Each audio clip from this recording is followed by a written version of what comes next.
Good day, everyone. Let me share my screen.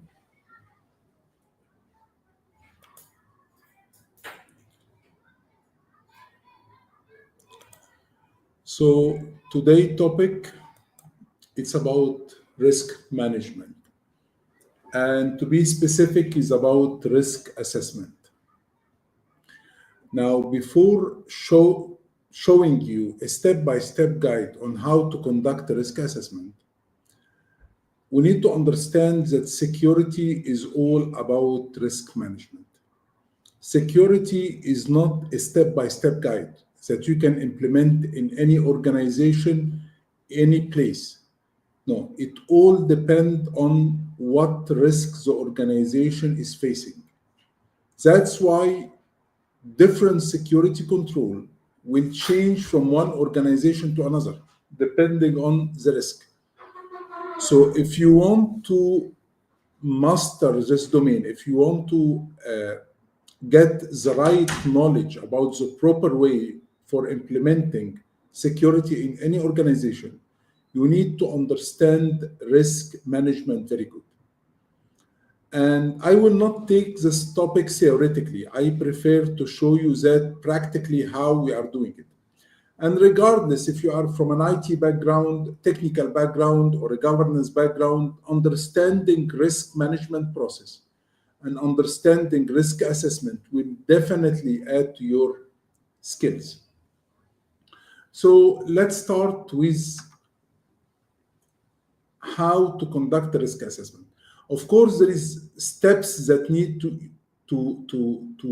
be clear for you. First, what is the risk methodology? But I prefer to show you a practical sample first, a practical example, and then explaining the definition after that. It will make more sense than spending long time explaining the risk methodology and what is the asset-based and what is the service-based and so on.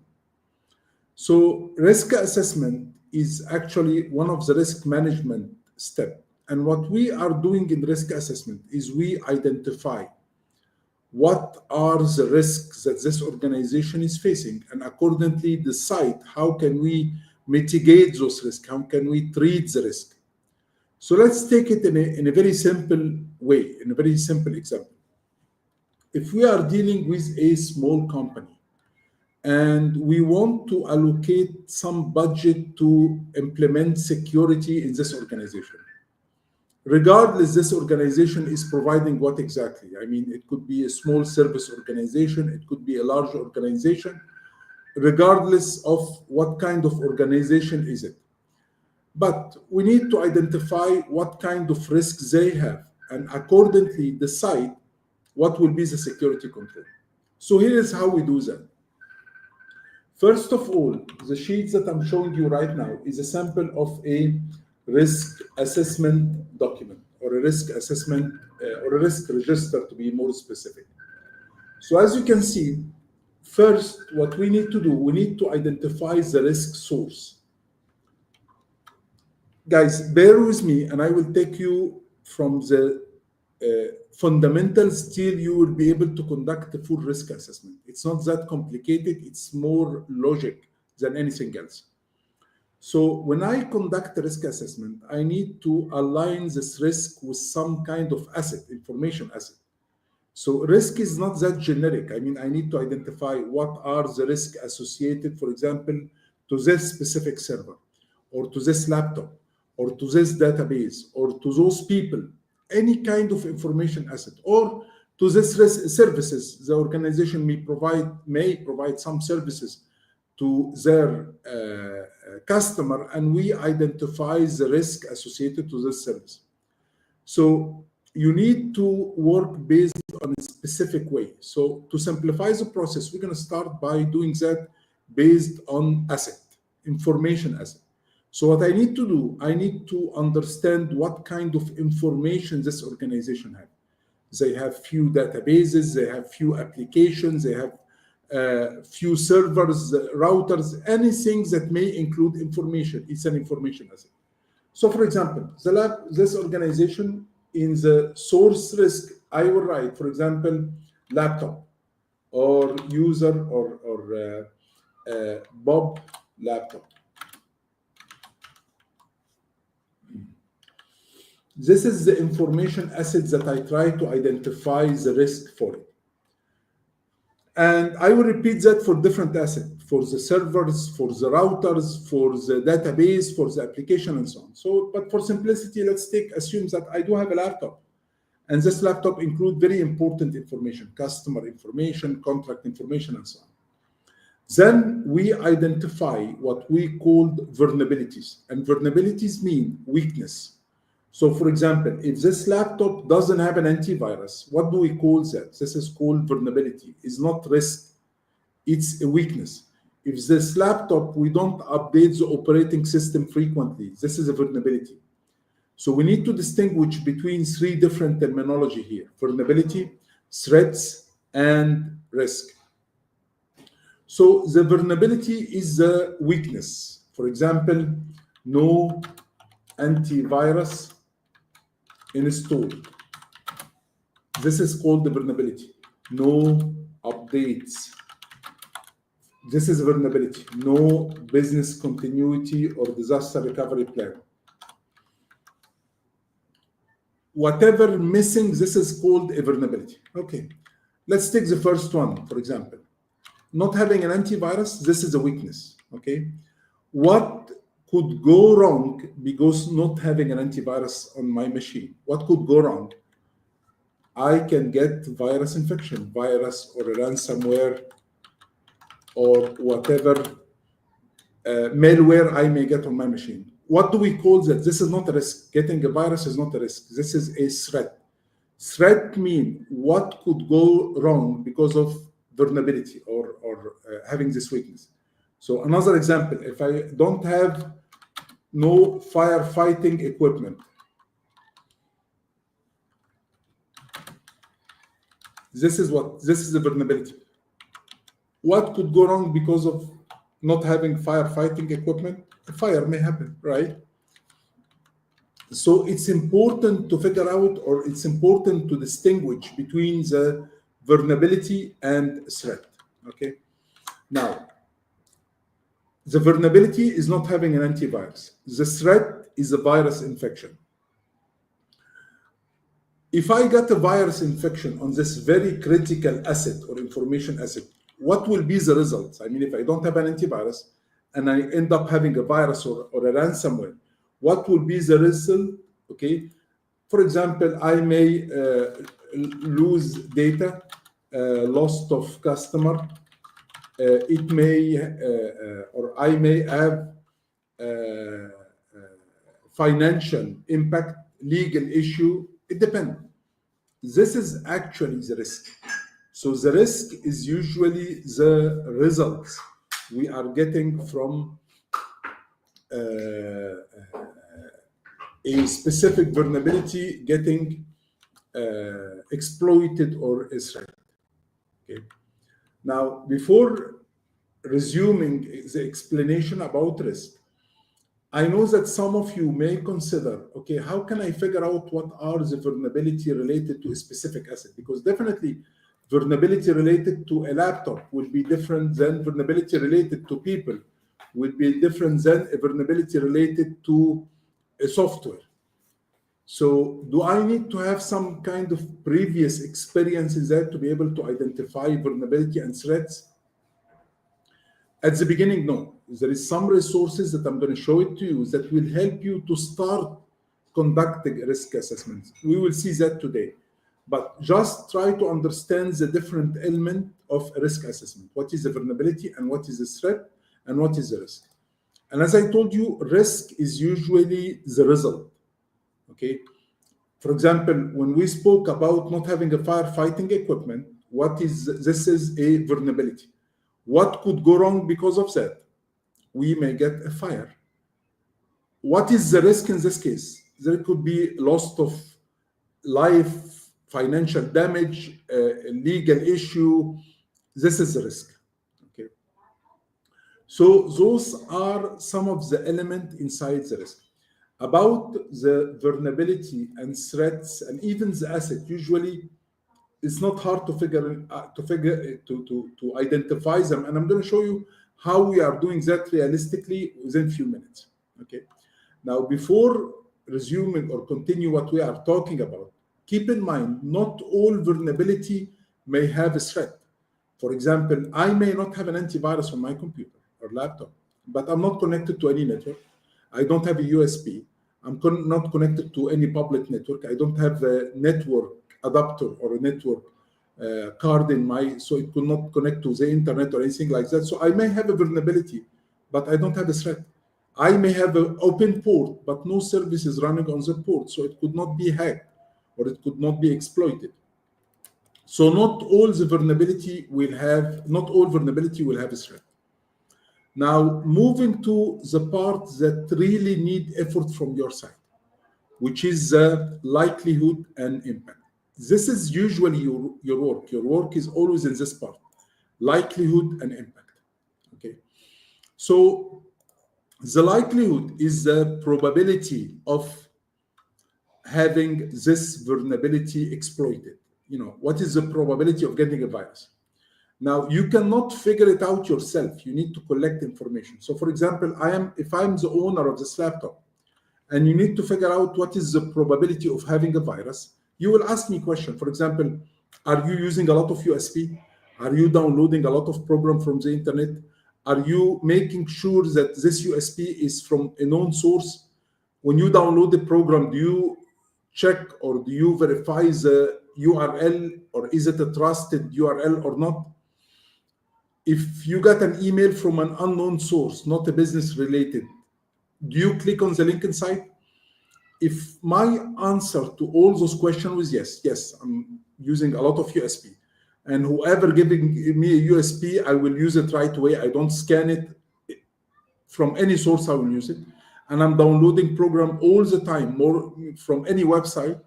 And whenever I get an email with a promotion or any email with a good deal, I will click on the link. So you will figure out, yeah, most probably you will get a virus. If I'm telling you every 15 days I'm getting a virus, every couple of weeks, so from those answers, you can figure out that the likelihood of having a virus on this machine is quite high. This is the important part, and it will only come when you collect proper information from the department or from the user. So, for example, if the likelihood of the risk is from 1 to 10, scale from 1 to 10, and according to my answer, all my answer was yes. Yes, I'm using a lot of USB. Yes, every couple of weeks I'm getting a virus. I'm downloading a lot of programs. Then you can write down from 1 to 10, most probably your score or your likelihood for getting a virus is 9. Okay, and you do that for all other risks. You try to collect as much information as possible to give you an idea what is a probability of having this incident happen. Then we have the impact, and the impact means the damage. What will be the damage that will happen in case this problem happens? And this is easier to figure out because it's usually related with the asset value. So, for example, if this laptop is very important, I only have one laptop in my company and to include all my information, definitely if I get a ransomware, the impact will be very bad, will be very high. So if we are also measuring from 1 to 10, how bad it will be, I can put 9. Okay. So the impact usually is related with the value of the information asset. Okay. This is where your work usually is risk assessment. Try to figure out the likelihood and the impact. And when you get mature enough, I mean, not mature enough, I'm sorry, but when you get more maturity, your skills in this area will improve. Definitely when you do a risk assessment for the first time, you may get a likelihood that is not that accurate. But after a while, you will know how to gather right information. You will know how to align the information that you collected with the likelihood, with the probability of happening. So it's a matter of time. But you have to start, and then you will improve your skills in this area. Okay. Now, doing the likelihood and the impact this way, this is a quantitative analysis. I mean, I'm putting a value from 1 to 10, from 1 to 5. There is a different way for doing that, which we call the qualitative analysis. But we will speak about that in a different session, where we are writing, instead of putting number, we are putting high, medium, low. But I don't want you to confuse you. I just want you to start your first step to learn how to conduct a risk assessment. Based on the likelihood and the impact, we need to end up with getting what we call the risk value or the risk score. And the risk value and risk score, some of the standard will calculate it as the multiplication of likelihood into impact. So let me show it to you.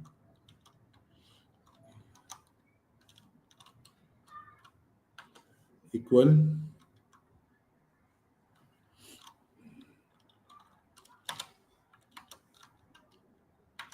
So if I just put likelihood multiply impact, this should reflect what is the score of the risk. Because when you conduct a risk assessment, you will have a very long list of risk, very, very long one. The point here is that I will not be able to solve or to mitigate or to treat all those risks. I need to know what are the critical risks, what are the risks that need to be solved right away. So we can get that from the risk score. So in the risk score, we will get the high risks, the ones that is higher. This need to be solved right away because this is actually quite critical and it may happen anytime. But I may have risks that is very low. And if I have budget, I will mitigate. But if I don't, it's not that critical. Okay.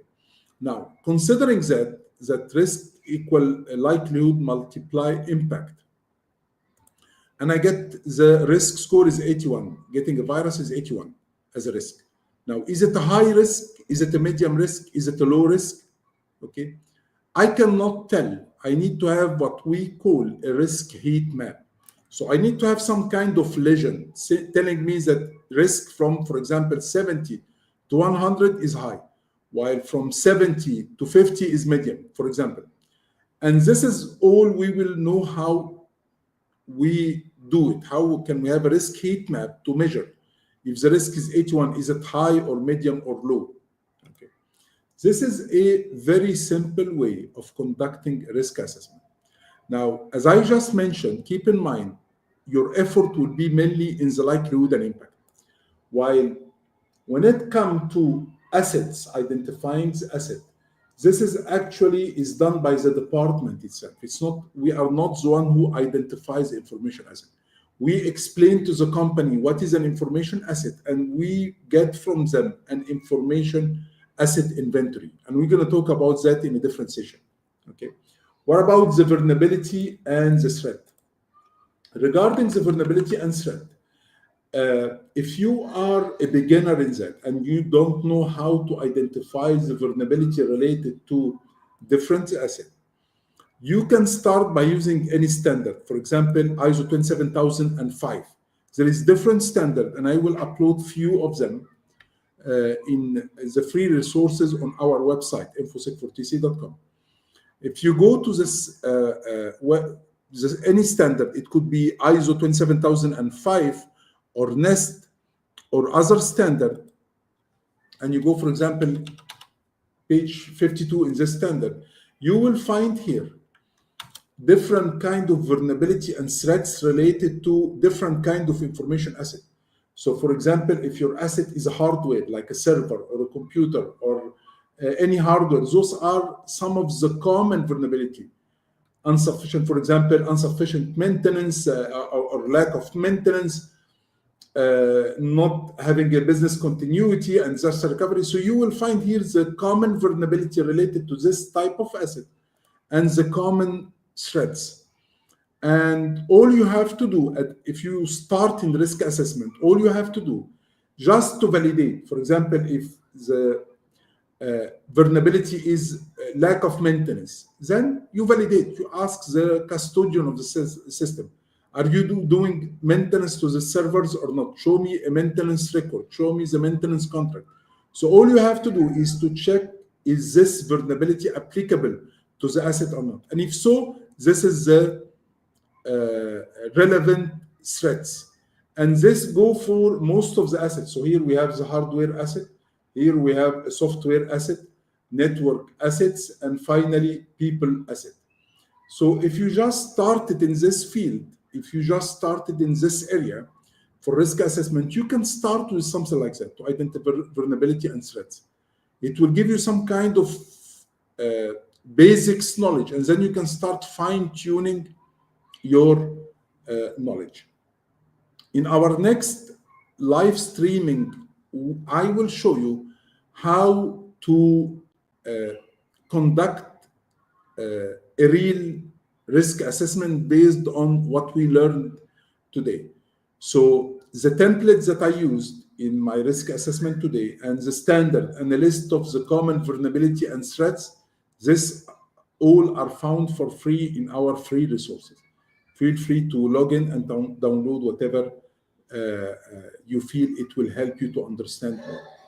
We will do another session for risk assessment to dive deeper and start taking some real use cases. Let me see if you have any question for today. Okay. Okay. I hope it was informative, and next session we will complete our tutorial on how to conduct risk assessment from scratch. Thank you so much, guys.